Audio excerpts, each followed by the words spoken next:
Good evening, everybody. Welcome to SCA Coaches Corner. Love to have you here tonight. We're very excited. We've got some great guests. We're going to talk about training for melee this evening.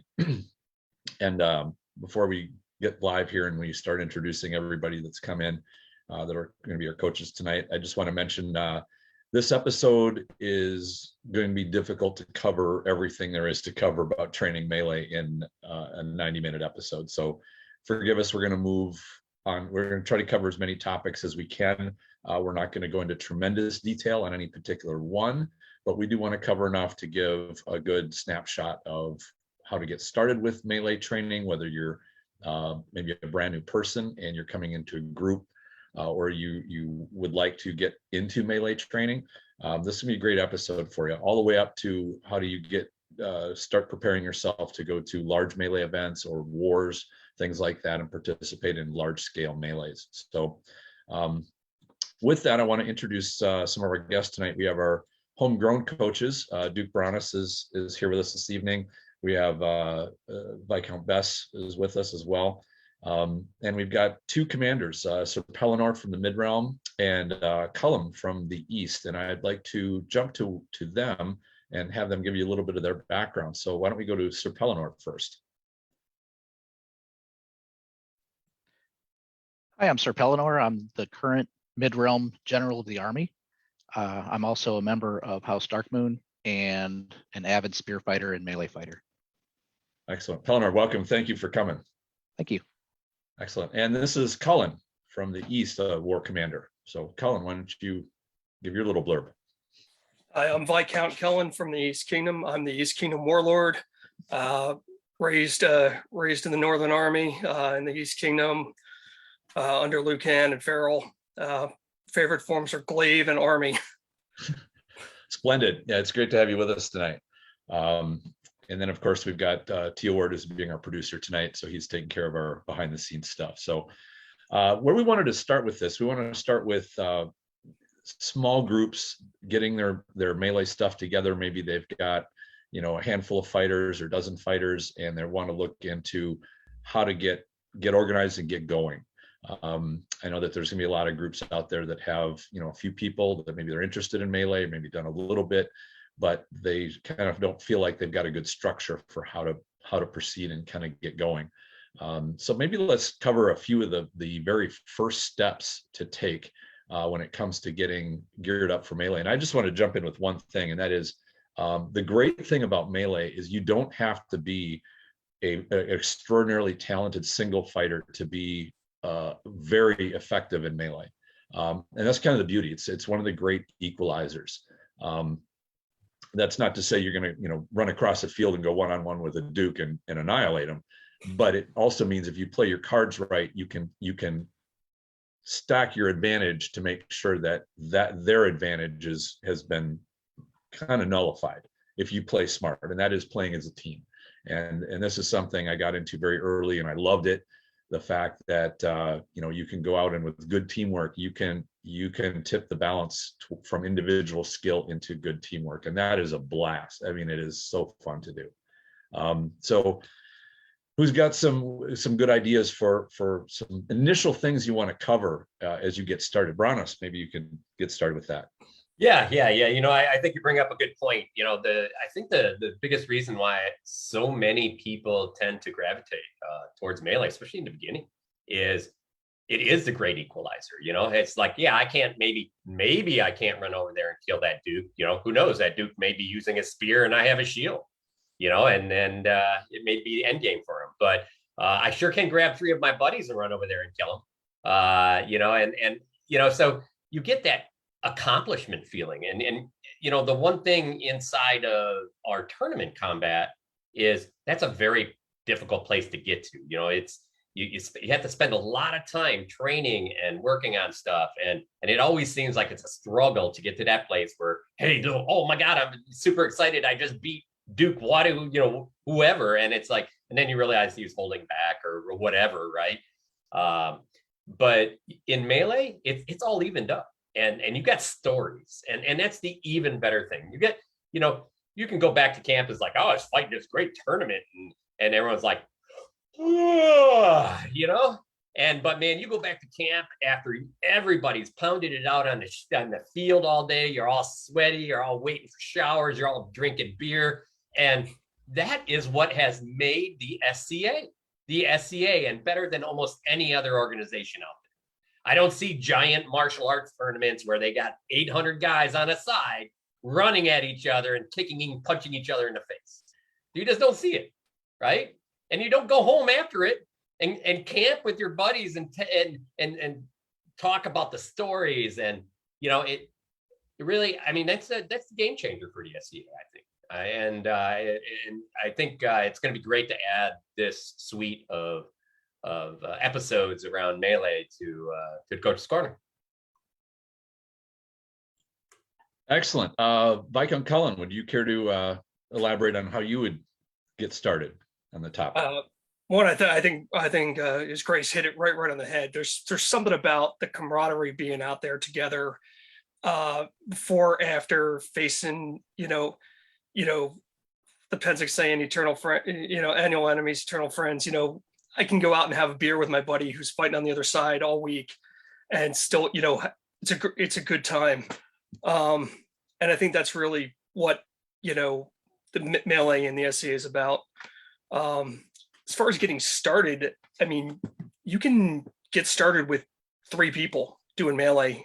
Start basics with like 2-on-1 drills.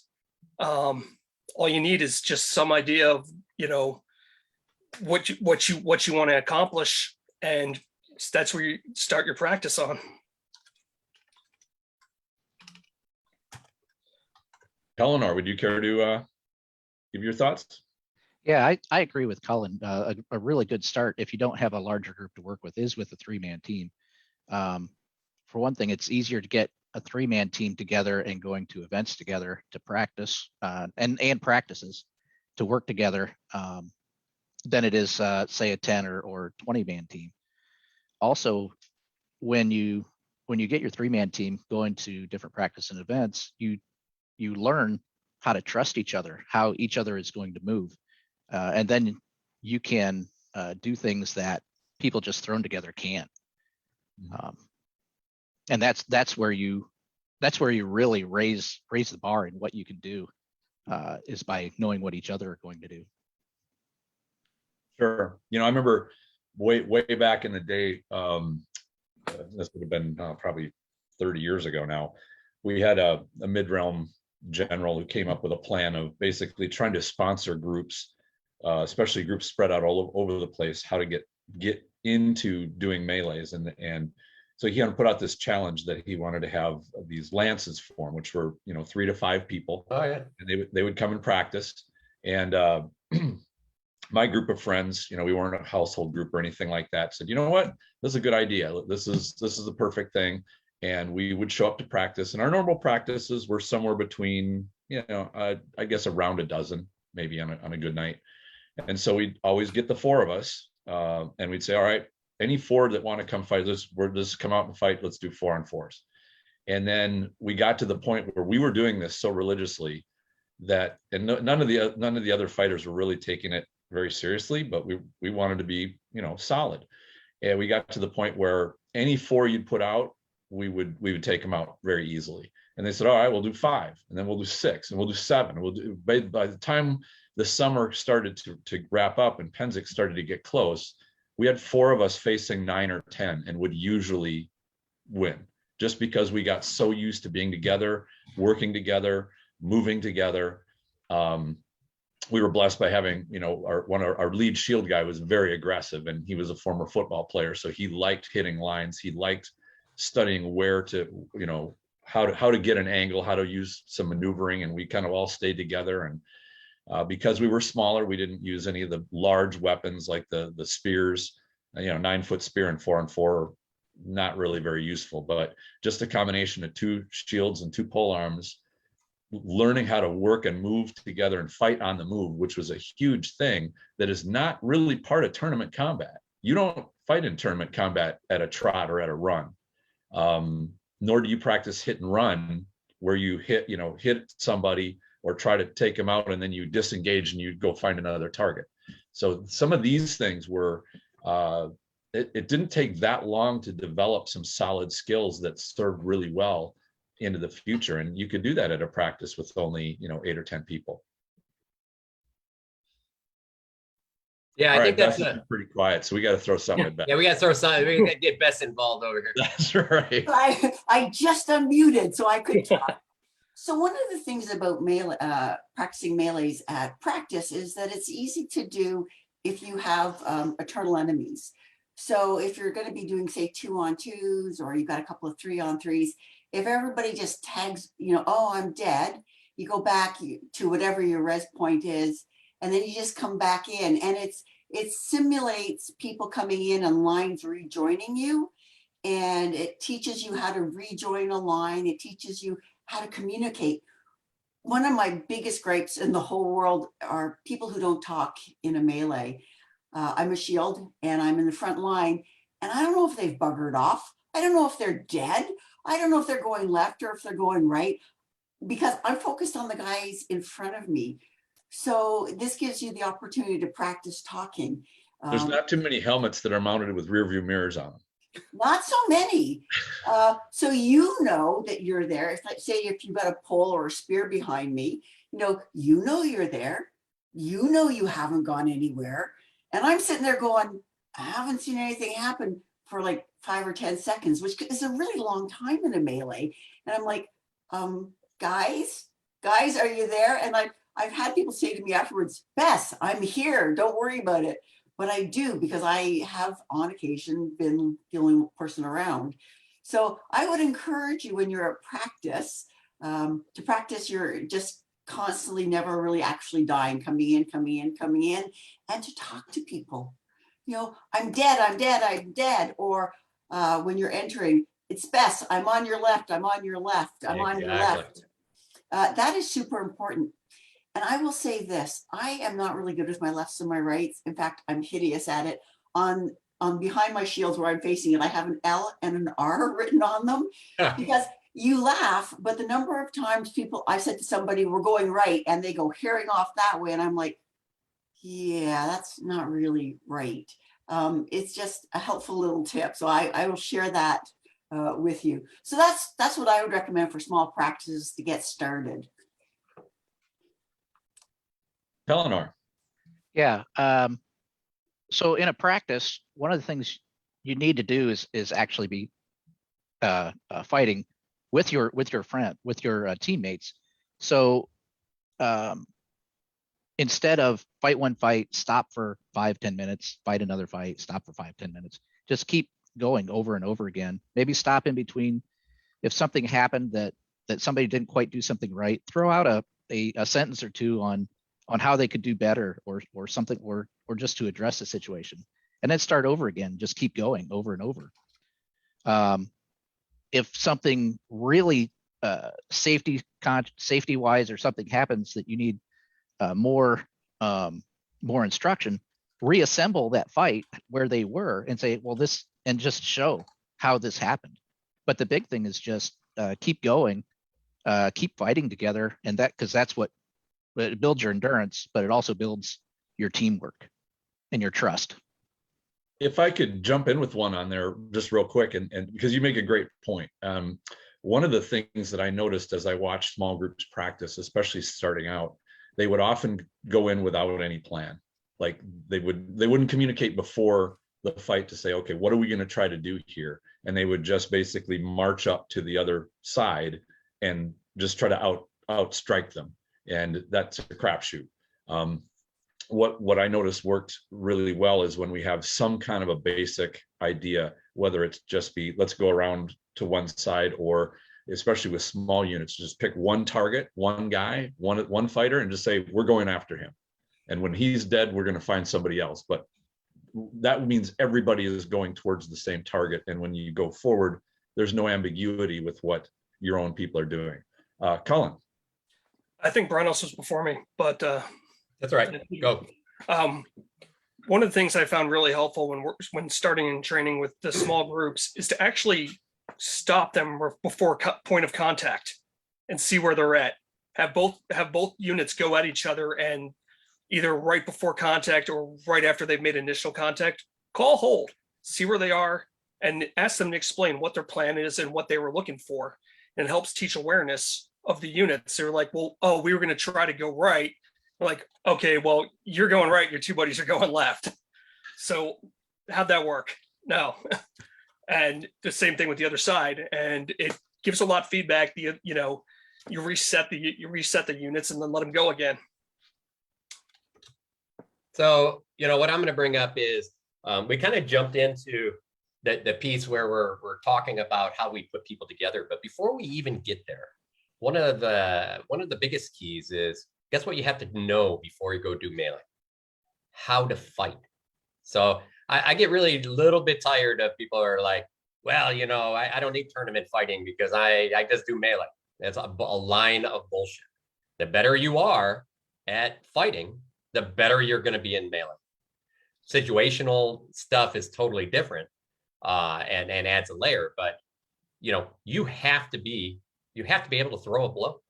Now it's going to be somewhat different with larger shields or other weapons that you're going to be using, but in the base, you have to get them out on the field and comfortable throwing blows. The next piece on beyond that, though, is you have to get them comfortable with the idea of fighting melee and what to expect. Teach them how to fall down. Teach them how to dive. Teach them, stand them in front of a couple people. Teach them how to slam into a wall. All of those things, the first time you go to just go out and fight melee, there's a lot of doubt in your head. And the biggest piece, you can take that away just by making sure that you go through those fundamentals early off. Bess hit it on the head also. Communicate. Even a person that doesn't know what they're doing, if you're communicating with them, then they're a soldier. And I think that goes a super, super long way. So. Yeah, if I could jump in with one, and you bring up a great point of teaching somebody to die defensively, but also, and I've seen so many new fighters basically curse their own group by getting in their own team's way. They'll turn around and walk back out, or they'll stumble around and try to get up, and they'll foul everybody that's around them. And rather than just trying to do their best to stay out of the way of their teammates until the fight passes over them, or until they get a moment to extract themselves without just, and I've seen one fighter foul up 6 spears because they wanted to walk off the bridge to the side, and he just takes all the spear points offline, and then they get rushed and the whole unit gets crushed. Pelinor, you had your hand.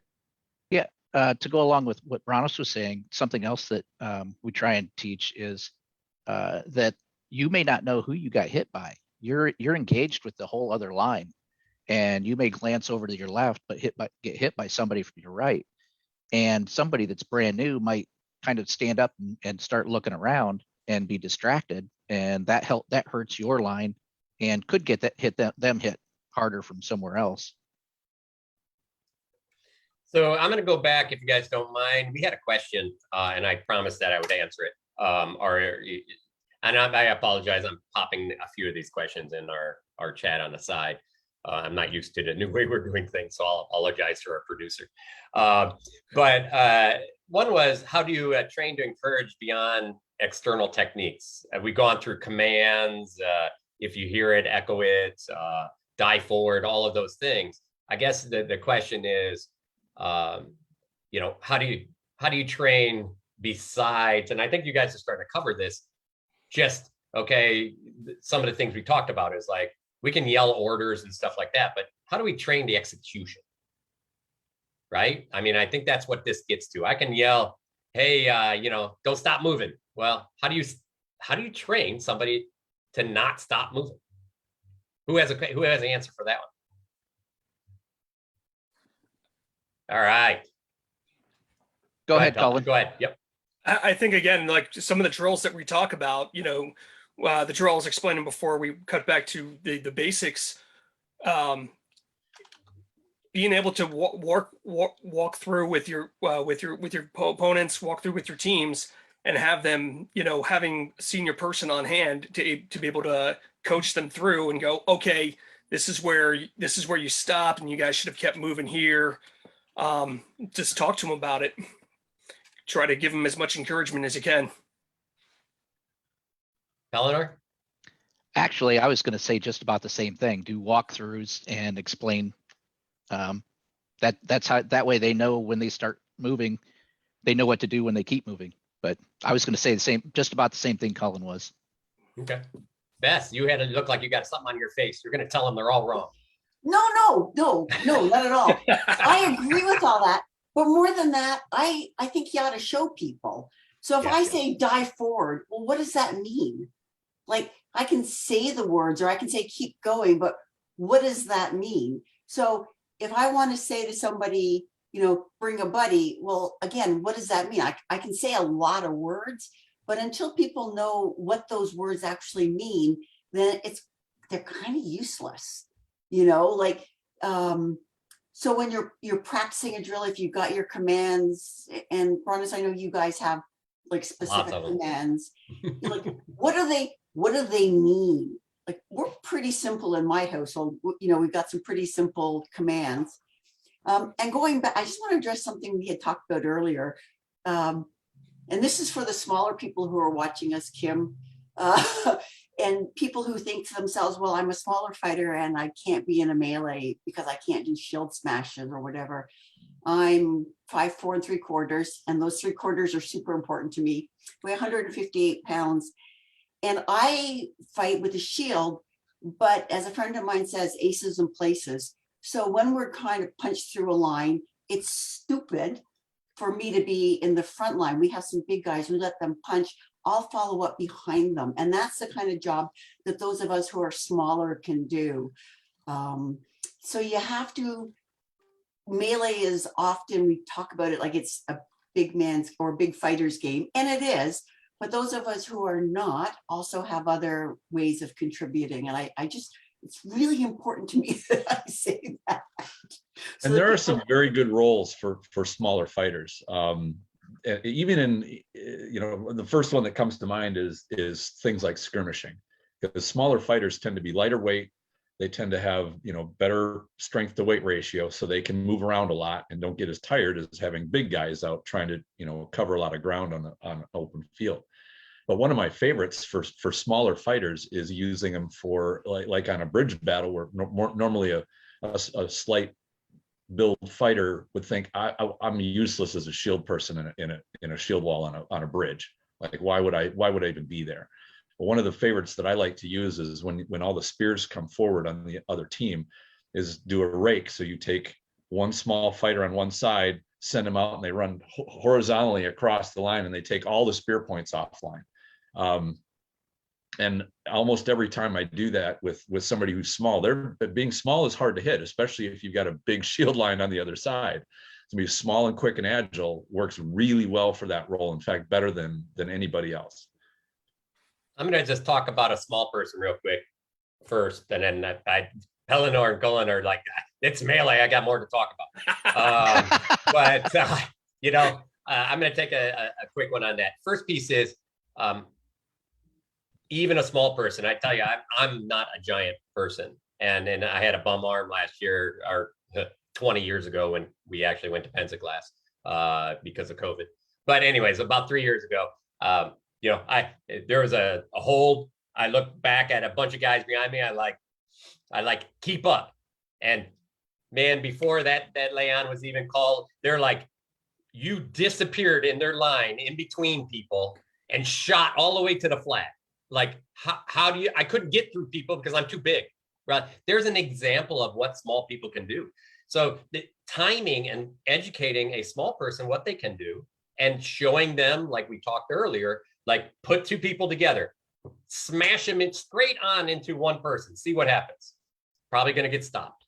Smash them, then teach them how to find that center between the two, and you put a knee in and you wedge right through that hole, right?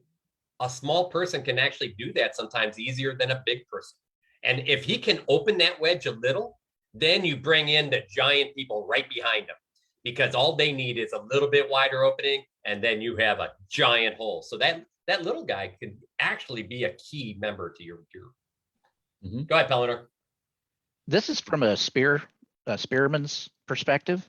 A tall spearman that's in a line I know some of I am not a tall spearman, but I know some of the tall spearmen like to work behind a short shieldman, so that they can work over them or easier see over them or whatever.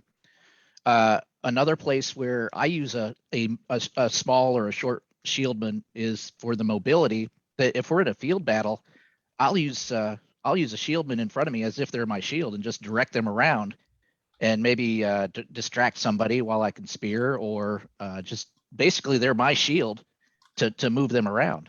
And it works really well with a highly mobile person.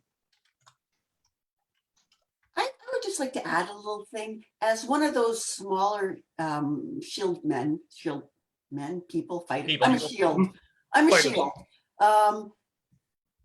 Could you do me a favor? Say, not you, Pel, but you big guys who come behind me, and I'll crouch down. You guys start reefing down as you're, using your poles on people, and you start pulling my shield down. And it's kind of annoying in that it leaves me exposed. So if you would like me to keep you alive, please be conscious of what you're doing to the shield person in front of you.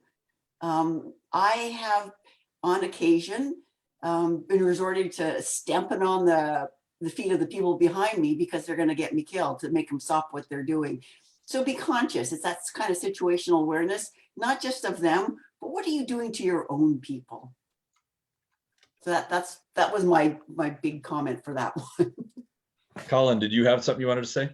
Yeah, we've talked a lot about using smaller fighters in shields. I personally like using smaller fighters as as spears. Teaming them with a taller fighter, and you can work different angles that way. Mm-hmm. Absolutely. I think we're starting to drift into the larger melee stuff just because we get excited about it. But there's one thing I did want to bring up as a suggestion, and this is something I did not. We went through this almost by accident, but I didn't appreciate just how powerful this was, and that is, even if you are your little group, whoever you are forming up to fight together, as disorganized as you feel that you are, get matching tabards. When you put on matching colors, something happens to you. It's easier to be more cohesive. It's easier to see each other and identify where each other is on the field. That's the internal aspect. And then there's the external, where people see you as an organized team, and they will treat you in a different way. If you can be highly skilled, but if you just look like a rabble, you're not going to be perceived as well as you will be if you're dressed alike. So I didn't think it was going to be that much of an advantage, but it really is. There's many, many ways that dressing alike is going to help you out. And it can be something as simple as use a colored sash. You don't have to go and do a full-on costuming stunt or anything, but paint up your shields and wear something distinctive that you all can spot together. And it's a big morale boost, but it's also organizational help. Anyone have any? Yeah, can we? And let's jump back, because I think you have a great point. And in the past, long ago in the past, there were a lot of households, and there still are households, and there's small groups. Like you said, even the four of you. I think that builds that camaraderie that is greatly needed. I'm going to tell you the big benefit sometimes, though, is one that you don't even realize you four people gave to everybody, and that is you give commanders the ability to move you better. And we'll talk a lot more about commanding and stuff large scale later, but on a low scale, that is part. I mean, each one of you are a commander, and somebody just brought, Snorri just brought this up online, and that is, we talk about, okay, small unit again, learn to fight, do some drills that help you understand melee and learn and be comfortable in it, learn to communicate, learn to take control and command. And this one, a lot of people are like, well, I'm the commander, you shut up. And it's like, no, you absolutely don't want that. So one drill that we do, and somebody's brought this up, even in small groups, is we rotate command. And Pelinor, I'll call you next, sir. We rotate command in between every person so that they learn the commands. And then they're like, hey, if you don't know the commands yet, then that's fine. Just call it as you would. And then they slowly want to learn the commands, and they also learn to decision make much faster. If you have a full line of decision makers that understand the command structure as well, don't make decisions when somebody else is supposed to. But if you have a whole line of decision makers, you have a very dangerous team. So, Pelinor, you have something? Yeah. So the last time, 10 years ago, when I was general the last time, one of the things I really expressed to everybody anybody in command, or even not in command if they wanted to hear it, was personal initiative. If you knew what the intent of the battle was, and maybe your task at hand was something that it went by the by or whatever, it happens in battle, and you saw something else that needed to be done, go do it. Use your personal initiative to go do it. Don't ask by permission. Tell me what you did later, and if it was good, great, we'll celebrate. If it wasn't, well, we'll learn from it. But having people use that personal initiative allows your side to take advantage of things that just kind of pop up, and encourage that. Yeah, I agree. Colin. Yeah, personal initiative is a huge thing. We definitely try to encourage, everyone. Your commander is not necessarily going to make it past the initial engagement. Pick up the pieces. We want everyone to hopefully, feel comfortable enough to take the initiative, take that and take charge. You don't have to be chivalry. You don't have to be hot. You don't even have to have an AOA. If you're in a unit and you have no one commanding, that's your job. Take the initiative there. And that's an excellent point. When you start to learn, and I think people, as they come in, they want to learn about how to fight in a melee. They understand that there's usually some kind of a group leader, unit leader, calling out a command, and they kind of have it in their head of, okay, I'm going to do what I'm told. I'm going to follow that command. Like you said, that guy could suddenly be, I've seen him not only killed right away, but also they just clam up sometimes. You get a leader who's not terribly experienced, and they get overwhelmed, and they cannot, even if they're still alive, maybe they're on the run, and they cannot deliver commands to their team for whatever reason. But as people get more experienced, and as you teach them to spot opportunities, that's where that initiative part is, where you teach them about, okay, what is an opportunity that we can go rip apart? And then, like what Brana says, when everybody realizes they see the same opportunity, they don't need to hear a command. They'll say, there it is. All right, guys, let's go. And that's all they need. And then off they go. Bess, you had a comment. Yeah, we were talking about small groups, and people have been asking about drills or what's good. What I would encourage with the small groups to try is, as you were saying, rotate command. Some of the newer fighters or people who haven't fought in melee may be shy if they have knights in the group. So for those of you who are watching who are knights, I would encourage you to appoint somebody, and then okay, this will be your turn to figure out what we're doing, and then just step back. And if they look at you and go, as they often do, I have no idea, say, well, do you think we should go to one side or another side? Do you think we should hit somebody? They don't know because they haven't done it before. So give them some hints without telling them what to do. On a purely practical basis, I think sometimes people aren't willing to take command or to give commands because they literally don't know or think that they're not entitled to make it if there are people of higher rank, say, at the practice ahead of them.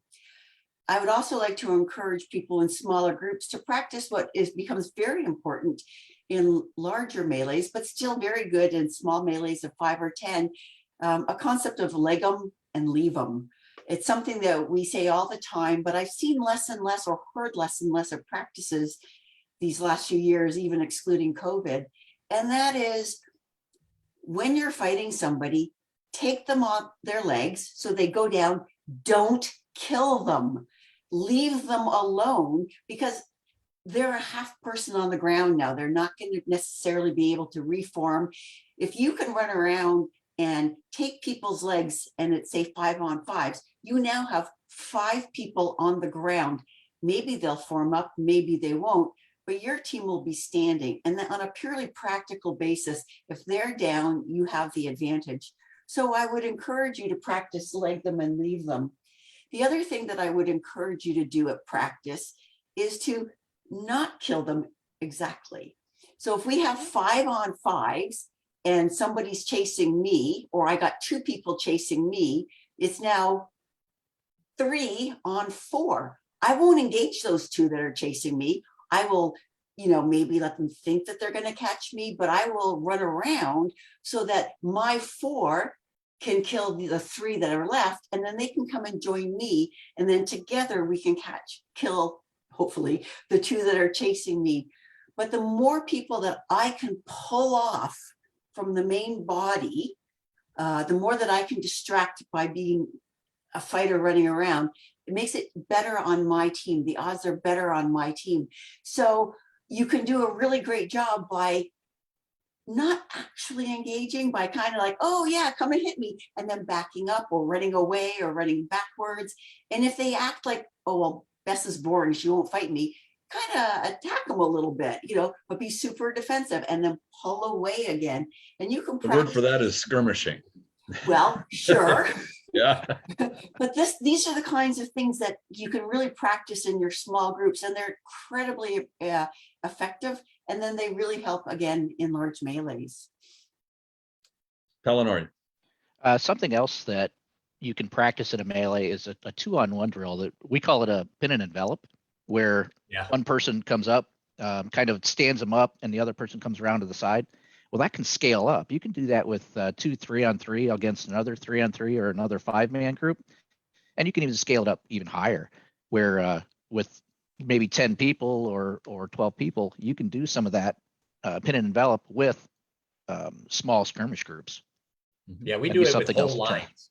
We do it, so we'll line up 20 people, and the first guy, we do leapfrog in pin and envelop. So what happens is the first guy slams, pins the guy, next guy's, and yells, pin. And the other guy knows his job is to envelop, throw that wrap, and pin the next guy. And we run down the line like that. And that helps you understand how to go from one kill to the next kill to the next kill to the next kill, and keep moving. And that's one of the hardest things we have in what we do, is keeping people moving. Because once they stop, getting going is probably one of the hardest things for a commander to get a person doing again. And once you stop, then it's you've got a great chance of being a dead person. Yeah. So one thing I wanted to cover, and I think we're about ready to transition to medium and larger size melees, because there's some great tips here. And that is, and we're going to kind of talk about equipment later on in the episode, but I think this is a good time when you're looking at getting into melee of what sort of weapon styles you should warm up to and which ones you should probably set aside. And one of those that usually newer fighters tend to get attracted with is bringing their novelty weapons, their Madus, their two-handed swords, that sort of thing, sword and dagger. In melees, especially as you get more experienced, you realize that the specialty weapons, unless you're pretty much godlike with your specialty weapon, go with something that's a good melee standard. And usually that is sword and shield, and different shields are different use. We're not going to go too granular into what type of shield exactly, but the shield is very much a standard. A pole arm is also a great standard, as is a spear. Things like 2-sword, again, if you're a count or duke level with your 2-sword and don't mind running around having 8 people chasing you, that can be a good application of your highly skilled 2-sword to draw, like Bess described, draw off 3 or 4 people chasing you down so that your other team has an overmatch that they can take advantage of. But by and large, 2-sword fighters and highly specialized like bastard sword fighters and things, weapons like that they're very hard to be useful to your team with, and can be very harsh if you if you don't know what you're doing. And I would classify greatsword in there, although I know Callantyr loves their greatswords, and with their unit composition, they do extremely well with them. They're like a threshing machine, but they're I'd say Palantir is also one of those groups that is most like a Greek phalanx of the old school, but caught on their own, great swords are quite a disadvantage unless, like I said, you're incredible with one. So as you're looking to get into it, be very careful about choosing kind of an off style weapons form that's difficult to be a good team member with. There are some good standards to go with, and I've always listed those as sword and shield, polearm, and spear are the big three. And it's not to say that none of the rest of them belong on the battlefield at all, but just realize they are highly specialized roles that you have to know what you're doing with. So, any comments? I think there's a number of comments out here. I think, you know, this is, and let's just make it clear to everybody listening, because we got a lot of folks chatting, and it's actually been one of the more popular subjects, it seems, lately. Bess has a fan person that you know, they enjoy this part of Bess being able to break it down in a little less fighter you know, lingo, or per se. You know, sometimes we come at it on a higher end scenario, but we do have a lot of new people here that may not even be thinking about command yet, but just thinking about how can I be a better melee person, or how can me and my friend be better melee people. And I think so.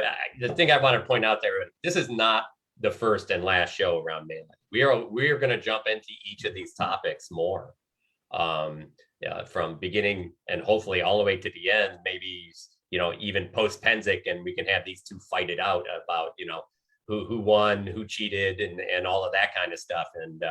And we'll just all sit here and watch them.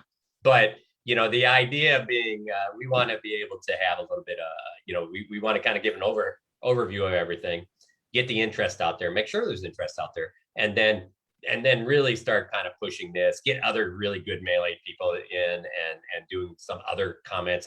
We already have an idea for some spear stuff, which, you know, we'll include melee, which, because that's, you know, one of the biggest places used. We'll talk about other weapons in melee. So there's a lot of other things coming up. So don't be frustrated if we don't cover what you got. Right now we're glossing a little bit, and but, you know, let us know if you really do like it and you want more of it, because we'll keep it coming. Yeah, I think since we're talking about weapons a little bit right now, I think a question that I've had from different people at different times is, when you're first starting a war band or just a small group, what weapons should we have? With a 3-man, I think it's a great to have 2 shields and a pole, but you may only have 3 shields. Yeah. You can go with that. At what point do you add in a spear? Maybe a 5-man, something like that. Go with 2 shields, two poles, or maybe 3 shields, a pole, and a spear. But I know I've had that question asked of me. If Culann may have some other comments on that also. No, I'm pretty much in the same mind as you. You know, work with what you got. You know, my preferred starting triad is 2 shields and a pole arm. Move up to a 5-man, you bring another shield, another pole arm, or another spear, and just expand that way. But, you know, if you get 3 shields and that's what you're starting off as, that's what you're starting off as. You do what you can. Yeah, I totally agree. I'm going to add one. Oh, go ahead, Chris. Well, yeah, I wanted to add one too, and that is when the rules SCA wide went to 7.5 foot pole arm over a 6 foot. That was the most versatile weapon on the battlefield. And if I had and I agree with these guys 100%, 2 shields and what I'd call a capital weapon, but I'd go with a pole arm. A spear in a small unit is really tricky. You got to be really super good, or you're going to get caught by yourself. But a pole arm is a whole nother breed of cat. And a 7.5 foot pole arm can be almost as effective as a spear at range, but yet give you that infighting ability that a pole arm will give you. So, you know, but I agree with these guys. As you add, then you can start adding up. I would start considering a spear at around 10, but it kind of depends on the environment too. If it's completely open field, then you better be incredible with that spear to be running around and fire with that thing on the run. But 7.5 footer, oh yeah, that was all day long. Wait, Brian- spear, open field by yourself. That's my life. But anyway. Oh, it's good when you get it. no, I'm just saying it's tough to taking start advantage. with. But I will tell you, as somebody that commanded Penzic for a lot of years, as well, a while ago, balance is critical. So if you are, this maybe falls into the medium large group scenario.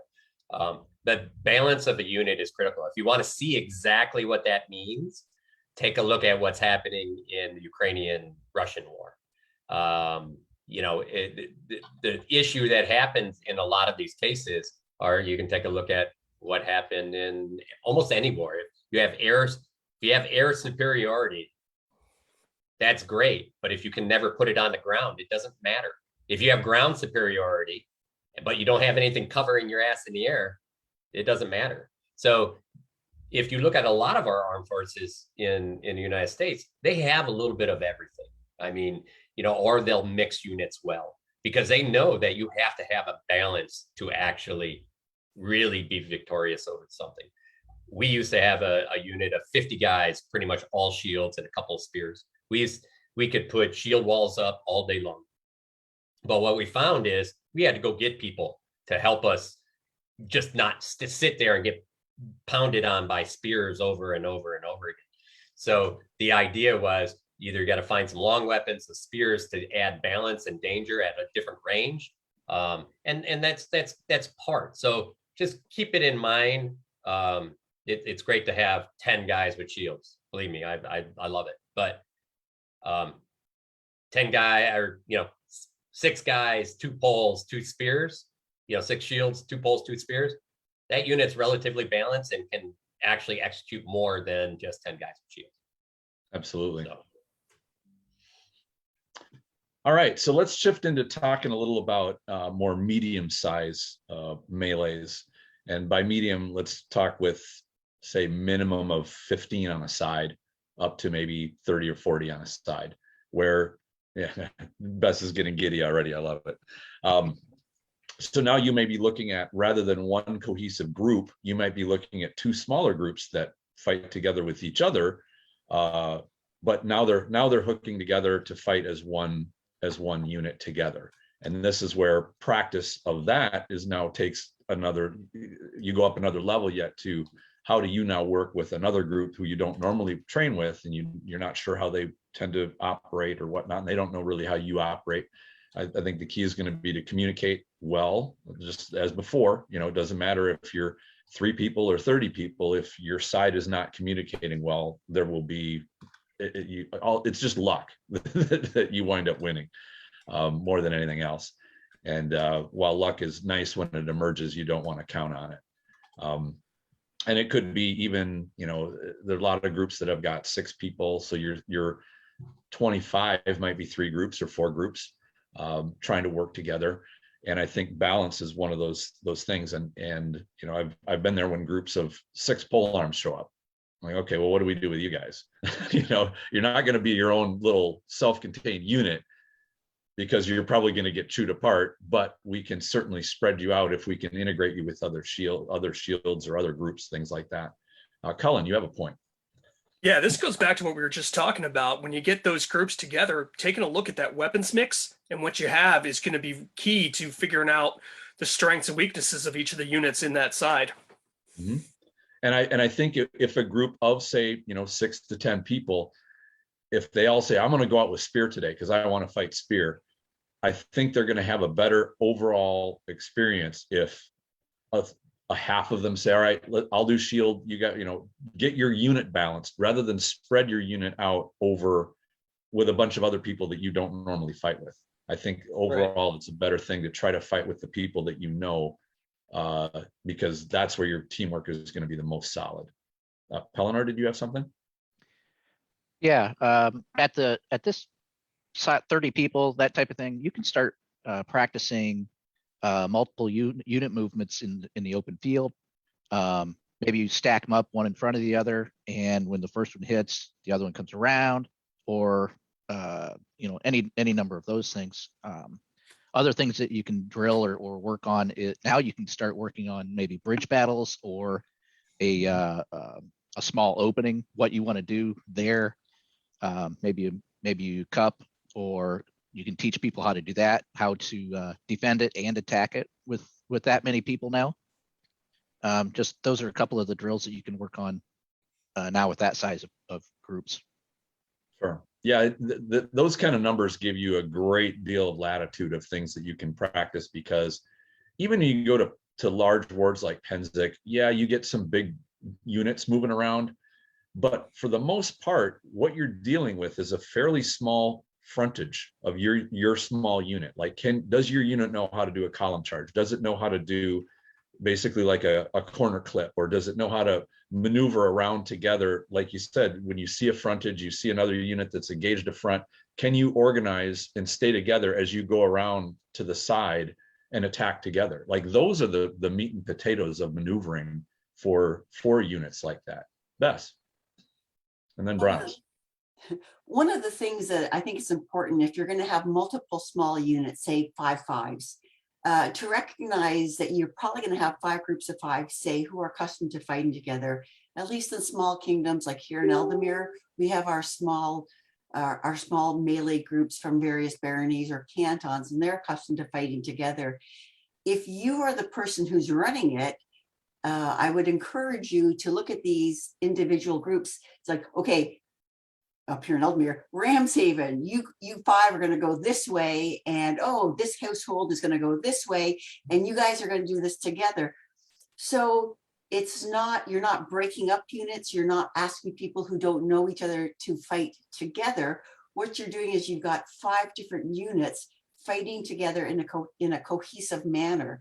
So rather than saying, half of Ramshaven, so 2 of you go this way and 2 of you go that way, and 2 of these guys from this household join up here. Just say, look, all 5 of you guys who fight together, you're all going to go to the left side of the line, and you guys are going to go to the other side of the line.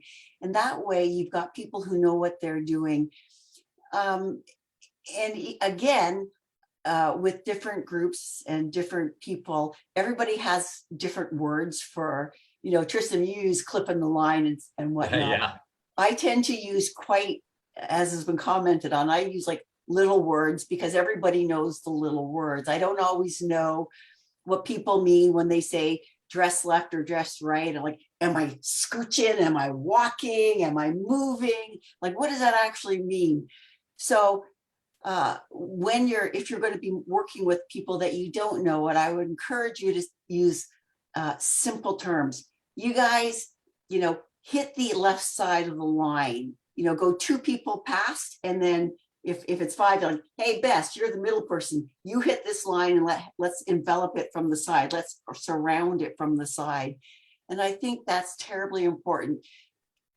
We're not all bilingual in everybody's individual terminology. So that's one of the reasons I use sort of plain language. So the first thing I'd like to say is, when we're talking medium-sized units,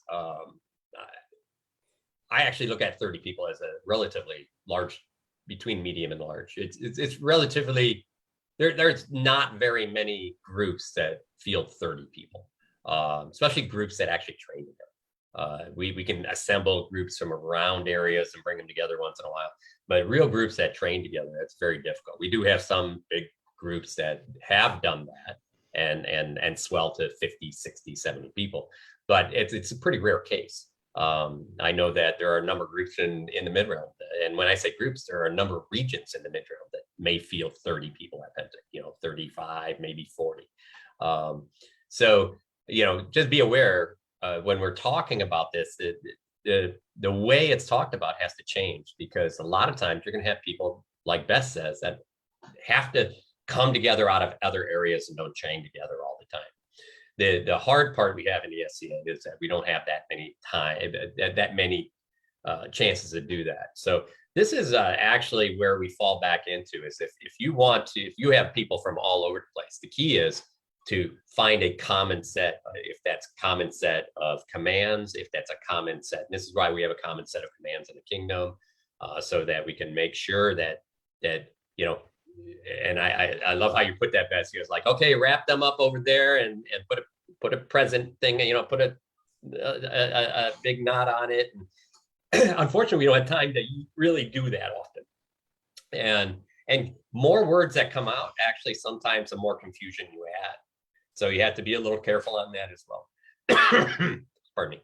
So, but beware, the more common commands, the more common drills you have, the understanding common colors, that we're going to go back all the way back to where Tristan said, hey, let's dress the same, right? We go down to, we have common colors for our spears, because what it allows me to do is I'm standing there and spearing away. When I see another white spear drop next to me, I know exactly it's one of my guys, and I am free to do what the hell anything I want. If some gray spear drops next, it's like that's great. I hope he blocks me. So that commonality is what allows you to grow units. So just be aware of that. Pelinor. Yeah, if you have a group of like five-man units, and you're at a larger war or something, and you're working together, they may want to decide on one person that goes and gets whatever the orders are and brings it back. For communication's sake, he can let everybody, all 5 units, know, rather than 5 guys from each of those units going and finding out and coming back. So for communication's sake, if you have several smaller units coming to form a larger one, you may want to have a common commander.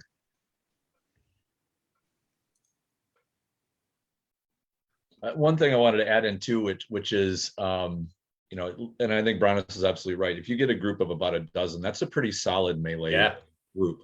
But a dozen people, even on a Penzic battlefield, can have a pretty notable impact. But remember that within your, basically where you can see, you don't have to worry about what's going on the entire battlefield. You have to worry about doing your job right. What you're assigned to do has got to work. And the only thing that I've noticed in fighting in a group like that is, if you get, let's say, a melee that's totaled of, say, 60 people, and your little group is a dozen, you may have 1 or 2 heavy engagements before the whole thing is over. Like, let's say a field battle, it's like a one death. You get 1,000 people, you're going to go from one fight to the next, to the next, to the next, to the next. Like, it is about maintaining integrity, regrouping, forming your new plan, and executing again and again and again and again until you're dead. And then, it's completely over. And the more you succeed, the more different times you get to go on and do it again. And that's where the regrouping part comes in. And that's where you go back to your own practice, and maybe you're doing 5-on-5 or something like that. You get one fight and it's over, and you don't have to worry about, okay, what, regroup and now go attack something else. And so if you get a group that's got, say even 18, you can split into 3 groups of 6 and attack one group of 6, then do the next group, or split into 4s and 5s and do fight and then go to the next one, and then regroup and go to the next one. So you can start to get a feel for that continuous, how do we fight, regroup with who we have alive, and go on, form our next plan, and do it on the fly. Culann. Yeah, I mean, that's a really good drill to work on too. It's just reforming with your reforming. Hit a unit, reform with the next unit, reform on the fly while you're running to the next engagement, because you're not always going to be with the same people, and you're not always going to be with your guys. But in a situation where you got 15 on 15, you can always hook up with other people on your side and move to the next fight. And that's where something that Tristan said earlier was common colors for everyone in your unit. If you get split off, maybe 1 or 2 of you get split off during a large melee, you can just look up and look around, find your colors, and you can get back to them fairly quickly without having to really look really hard at where you have to go next. And if you don't find any of your own colors, get with another group that is allied, because being on your own is pretty much suicide. So regroup with somebody. Yeah. Bess, you had something? Yeah, and actually it ties in with everything that you guys are saying right now. It is okay if you're people are dying all around you and there's confusion, to kind of take a step back, to gather your thoughts enough to look around, to see what is around me, where can I go, where can I join up, because the battlefield, 15, and you got 15 guys coming at you, or 50 guys coming at you, fighters coming at you, it can be pretty overwhelming and pretty confusing. So it's okay to take a step back and to assess the situation.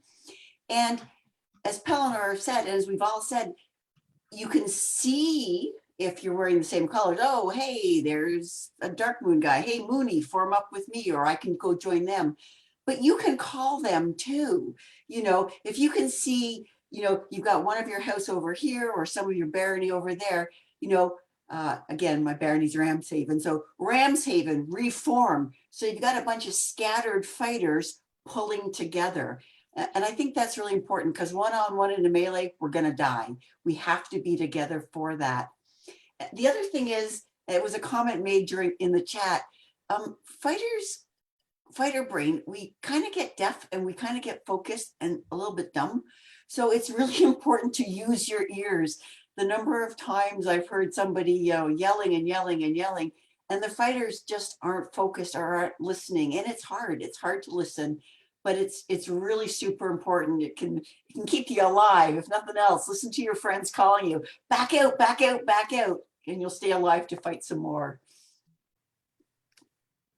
And with what you said, Bess, is having a reform call. Yeah, I mean, you can use something as simple as like blue, and everyone, all 15 of you, when you start, use blue, and you can look for your color, and you can also listen and hear for that, blue, blue, blue, and run to them. It makes it real easy having both visual and audio signals to help you go where you need to go. I'm glad you brought that up. I just want to jump in with one thing real quick that the Bess talked about, is that hyper focus. And I think every melee fighter has experienced that. And for me, it was just a love of wanting to get in and mix it up. I mean, I love that. But what I realized is that because of that hyper focus, there's everything you're not paying attention to. So you have to be very careful when you decide to go in. When it's time to focus and go, you go, but you try to get done with that and back out and see the rest of the battlefield. Like, to me, that is one skill that a superior melee fighter has, is to not let themselves get blinded for more than a few moments on what they're doing, so that they lose track of what's going on around them. Bronis. Yeah, it's funny. I was thinking of something, and of course, by the time I come up, my brain's somewhere else. And where my brain went there for a second was, I did find an old training manual, and I'm going to just throw this manual. I'm going to try. Last time this doesn't work so well, I'm going to try to share this manual real quick, and we'll post it up later. But this manual gives you a feeling of the idea of producing material and constantly sharing and taking other people's input and making a team. Because I'm going to tell you, I don't care if it's a 2-man team or a 100-man team, you have to be a team, and you have to listen to every person. After our practices, our commander gets us all together and say, "Hey guys and girls, how did that go? Did anybody like a certain thing or dislike something? What would you like to do next time? What, and it's that way everybody feels like they have input. Because if you hold people out, then they don't have a foot in the game, right? But if you give them that place where they could stand and be a team member, then they're hooked. And this kind of dives into the idea of recruiting and things like that. But you definitely have to be in a place to it's great to have a great motivator, but it's super important to also listen. And I tell our commanders all the time, you never walk up to the line. I don't care if you just left the line as a commander. You never walk back to the line and start barking commands before you realize what's going on there, because somebody else may have taken command and maybe executing something your general told you to do. And by walking back and changing it, you're not doing your group or anyone justice. So, there's a lot of times I could walk up to a line and start barking and people are going to listen. Okay. Because I got a big mouth. And And the trick is you walk out back to the line and say, hey, what can I do? You know, I'm here. Just tell me, deploy me, whatever, right? And if they're like, do you want command? And because a lot of guys are like, I don't want it anymore. Take it back, you know. But you know, give them that opportunity, because to tell you the truth, you're just creating another better commander because they're getting experience. So just be aware of that. I'm just gonna, you guys mind if I pop something on the screen real quick? Sure. You're gonna have to turn that on real quick, and I'll make it fast. You're gonna have to turn on sharing, Theodore. But you know what? We'll share it to the end. How's that? That way we can continue going. I just wanted to jump in with one quick point that adds on to Bronis's, and that is when you're at your local practice, one of the very best things, not only to build your melee intelligence, but also to build your camaraderie, is rather than debrief after the end of each melee engagement, form your plan, go out and do it, regroup, form another plan, go do it. When you're taking your armor off, sit around with your team and start talking about what happened. What did you notice? What did you think went well? What did you maybe miss? What are mistakes that you made? The more that you share these, you will build your camaraderie together, and you'll also build a knowledge of how your fellow fighters view their melee. When we did that as a team, we got to the point where we could read each other's minds, just because we were so well familiar with how each other thought, what each other was looking for, the opportunities that we were there to see. We would get, you know, oh, I really liked it when you were able to step up. You know, that guy was coming towards me, you stepped in, he looked at you and I hit him because he wasn't looking at me anymore. Things like that, verbally reinforcing them is crucial. So spend some time doing that, a debrief at the end of practice. You're going to find that that is some of the best times you're going to have, not just to build your own skill, but to really bond with your teammates. Sorry, Bess, I kind of cut in the middle there to jump in with that, but he made a great point, and it's like, don't just do it out at wars, do it every practice. Mm-hmm. Yep. So I just want to tell you a silly story, but it's about hyper-focused, and it's a sad story for me because I ended up dying. We were in the castle at a Penzik when we were having Penzicks, and the mid was holding it, and a bunch of the guys, you know, if you know the castle at Penzik, you know that there's some stairwells or some ramps, and a bunch of the red tape, which is my side, generally speaking, the mid realm, was holding that. And I was running like a bat out of hell away from the East, who wears blue tape on their helm. And this is part of the focus thing. And I am shrieking at the top of my voice, red, red, red, I'm mid, I'm mid, I'm mid. Sure, I'm Eldemir, but I'm going to use little words. Mid, mid, mid. I come running up to join this line, and this guy with the red tape stands forward, and I got red tape and he's got red tape on, and I'm like, yeah, I'm joining you because we're gonna be pals together. Yeah, he killed me. and that's part of the hyper focus. All they saw was a fighter running up at them and yelling and trying to get their attention. And fair, I should have been a little more defensive because I understand fighter brain. But that's one of the things that you really want to practice if you're going to be at medium-sized practices. Really watch for who's your team is. And if we're practicing, as I always do for Penzik, you know, if you put tape on your helm, red or blue, whatever you want to use, you can practice recognizing who's on your team. And that is super important for, as we were saying, like the reform, red, red, red, blue, blue, blue. So something to keep your eyes and ears on. So Tristan basically said what a lot of what I wanted to say as far as the debrief goes. It's very important to do the debrief. But the thing that I want to add to what he said was, it is very important to check your ego at the door. Take the criticism and build on it. If somebody was showing you something, don't take anything personal, and don't basically do the facts. Here's what I saw, or somebody else may say, here's what I saw, but don't take it personal. Check your ego at the door and learn from what everybody's saying. be willing to be celebrate your victories and what went well, and to describe it as you are being critical of yourself and of your team. It's good to have a balance, because it's that celebrating the things you did well that will really drive home when you've performed, and that those patterns built in to your own fighting and how your team behaves is going to be crucial. And you're always going to make mistakes. I agree with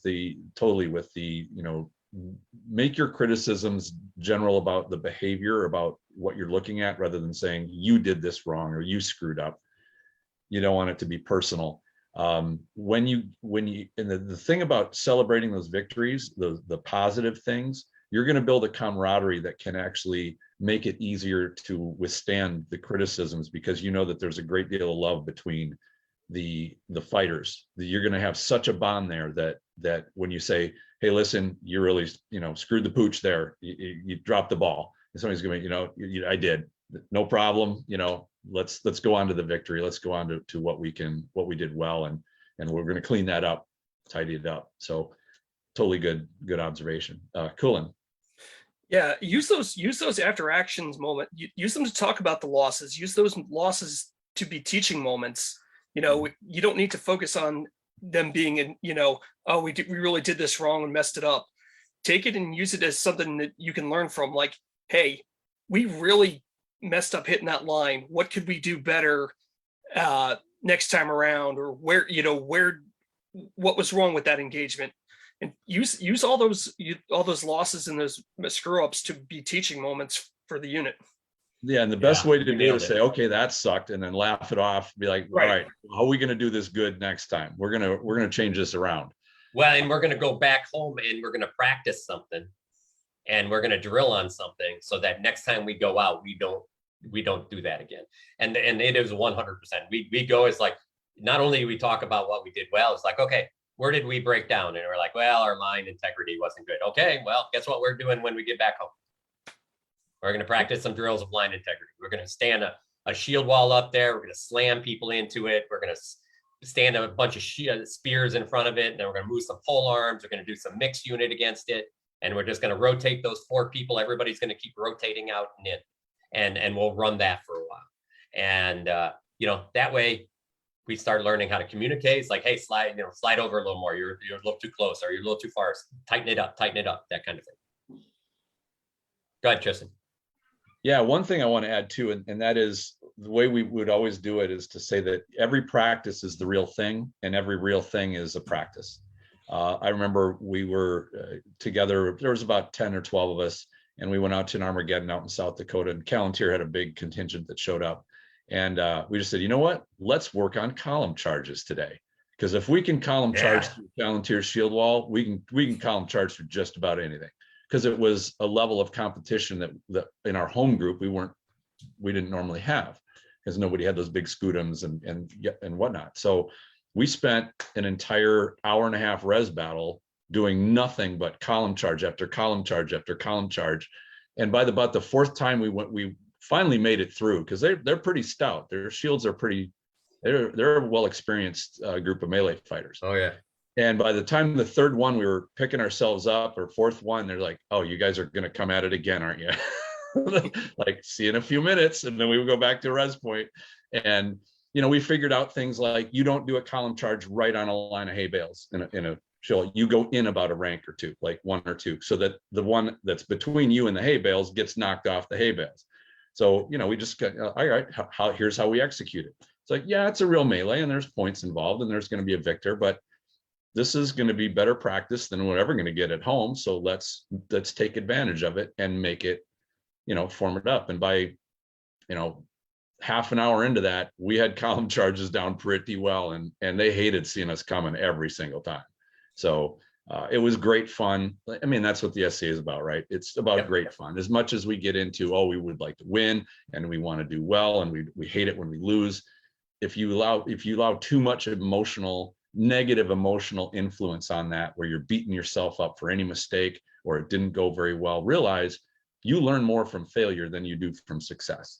And going out and being ready to accept that you fail is going to teach you a lot, especially if you have the positive attitude to make the next one where you learn from the mistake, and then that's where you really sharpen up your performance.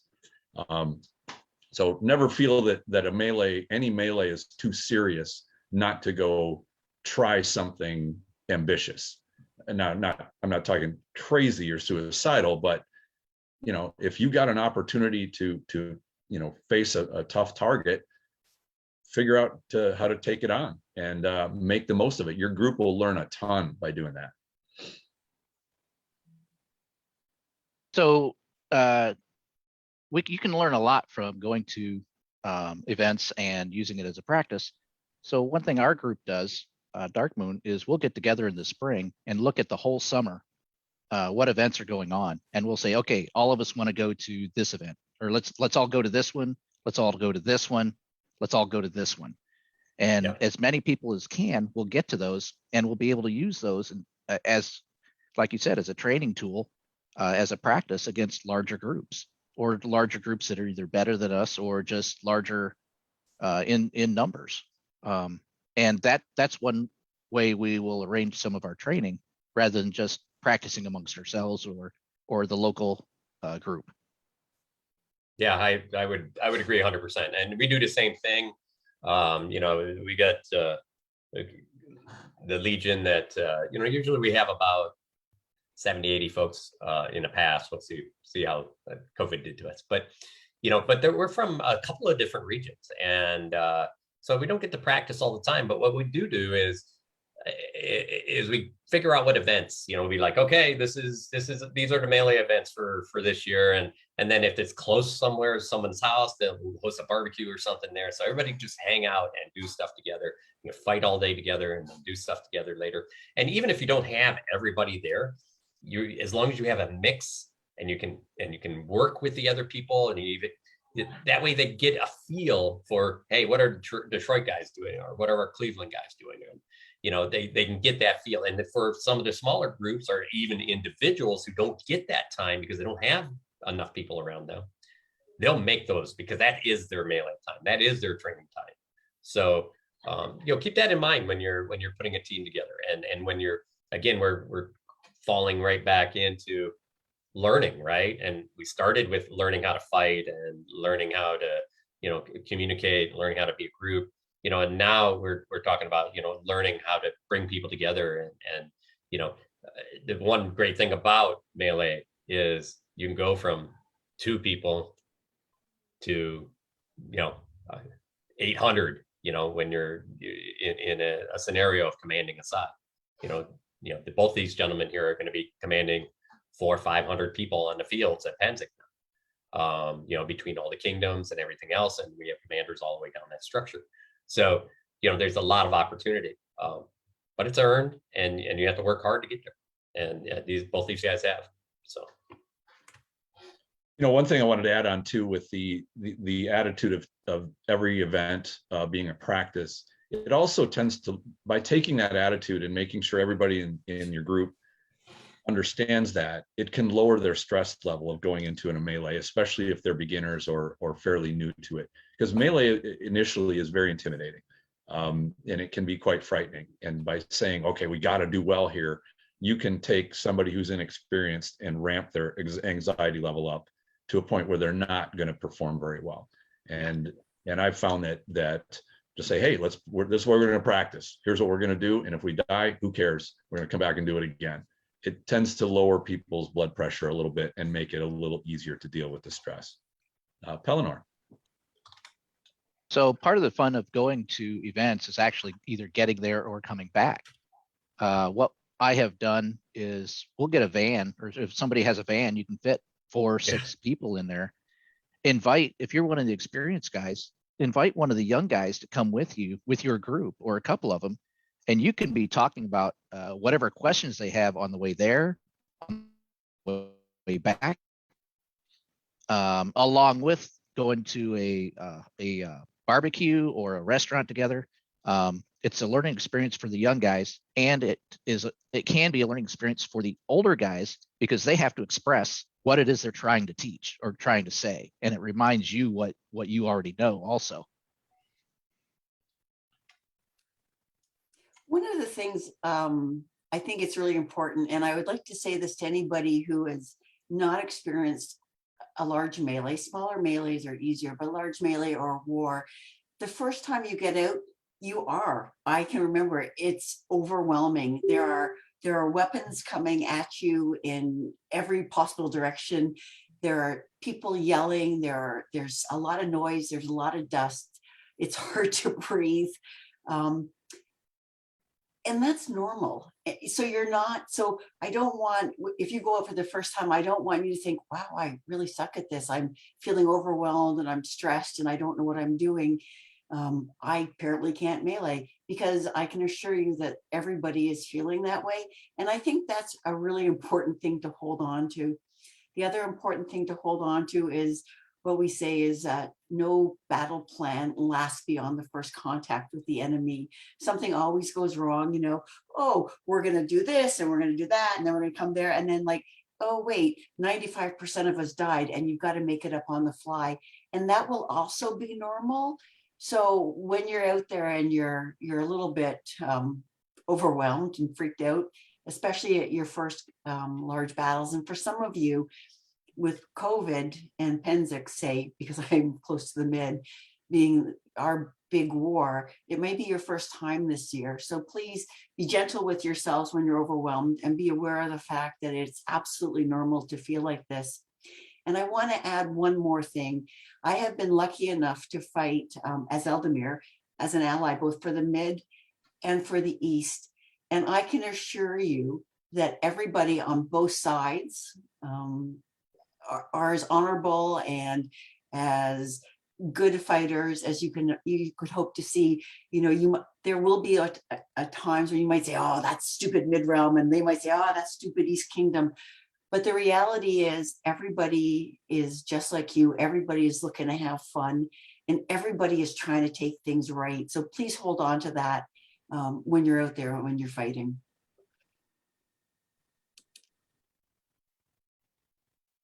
So, I think, we're kind of rolling towards that 8-minute mark. Okay.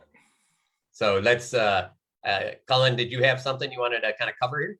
Yeah, I just wanted to touch back to what Pelinor said. I think some of the most important things I learned, especially about being commander, was going out with the group, going out with the fighters afterwards, or being invited to those, after action, hey, let's sit down here and talk. And, when I was a young guy learning all this stuff, that was the most important spot. Just listening to, the older Squire brothers and the chivalry and the commanders just talk about, all that stuff, everything. And that, and answering questions, if, hey, I felt like this happened in this situation. Oh, that was, and they would say, oh yeah, that's normal. That often, that unit particularly there is, they're strong shields, and, they're going to bounce us off a lot of times. And, yeah, just so stuff like that was just really helpful when I was growing up. So always take and I do it with my guys, always bring newer fighters into the group and give them that benefit of, your experience of learning all that you have to share with them. Totally agree. I think knowledge is king, right? So it's the more you have, the better you can do your job. And best way to do that is offer, especially if you already have it, offer others that opportunity. Again, it goes right back to, I tell you, sometimes people look and it's like, oh, you don't want 1 million commanders on the line. You don't want 1 million active commanders on the line. You want every one of them to be able to make a decision, because the one thing that always comes out is a bad decision is better than no decision at all. So, I don't care if the person's like, get them. All right. Nobody making a decision. That's a decision, maybe I wouldn't have, but who knows? It might work. So Tristan, are we going to wrap her up a little bit? Yes, I wanted to invite our guests to have any wrap up thoughts they have or any final comments, and then we'll wrap up our episode. So Culann, do you have anything you'd like to add in as a final thought? Oh, there's still so much we haven't even touched on. We barely touched the tip of the iceberg on this. Yeah, Oh, we no, did. I've really enjoyed being here and talking about, just scratching the tip of the iceberg with Melee, talking Vallejo. And I think there's just so much to be learned. One of the things I learned from listening to everyone here is how common, despite being in different kingdoms, how common our experiences are. And that, that just tells me, despite, whether it's red tape or blue tape on your helmet, we all have we're all folks looking to have a good time and enjoy what the SCA has to offer. In this case, the Melee. So thanks again for having me Absolutely. Thank you. And it's great to have you on the show tonight. We really appreciate it. We'll definitely be calling back, and maybe we'll do a little Melee Corner episode periodically to catch up, because like I said, there's so much we can cover. I love it. Pelinor, are there any thoughts you'd like to share before we wrap up? Sure. I think Culann was right there. You see so many. If you just take the time to talk to somebody from the East or whoever you happen to be fighting against, there are so many similarities. He and I have talked over the last several months or a couple of months for different things, and we may disagree on a couple of things, but we've talked it out. We've made decisions based on common ideas and things like that. It's been great. I guess the only other thing I have that I'd want to say is for like new groups, get out, have fun, find people with similar goals, and just have fun and get out there and do. That would be the big thing. Excellent. How about Bess? Do you have anything you'd like to part with? You always have some sage advice, if not a funny story. This isn't advice, but I love Melee, and it's one of my favorite things to do.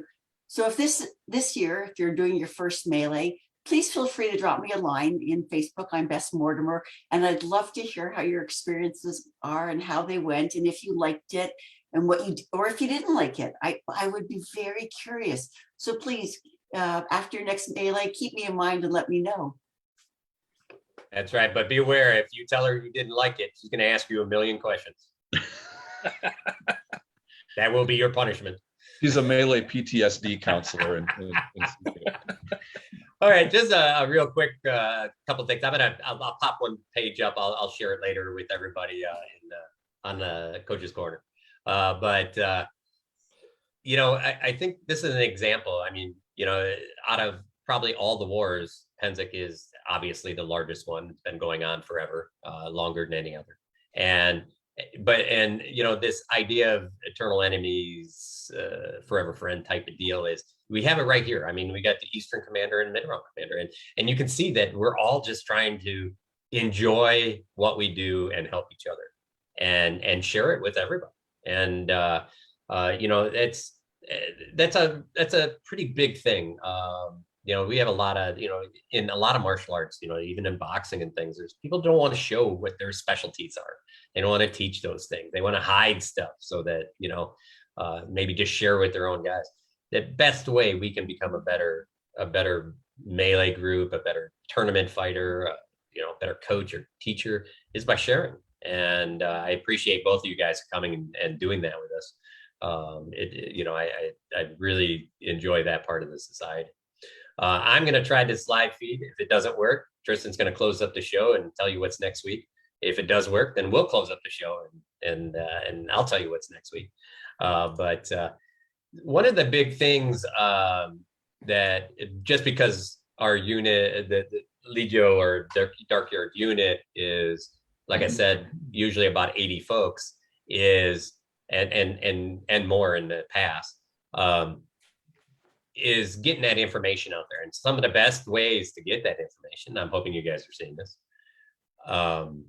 is actually document some things. In our case, what we have is a little book. We talk about what the charge drill is and the formation drills are, and we have some pieces in here that pin and envelops the pulse charge so that everybody knows what that means.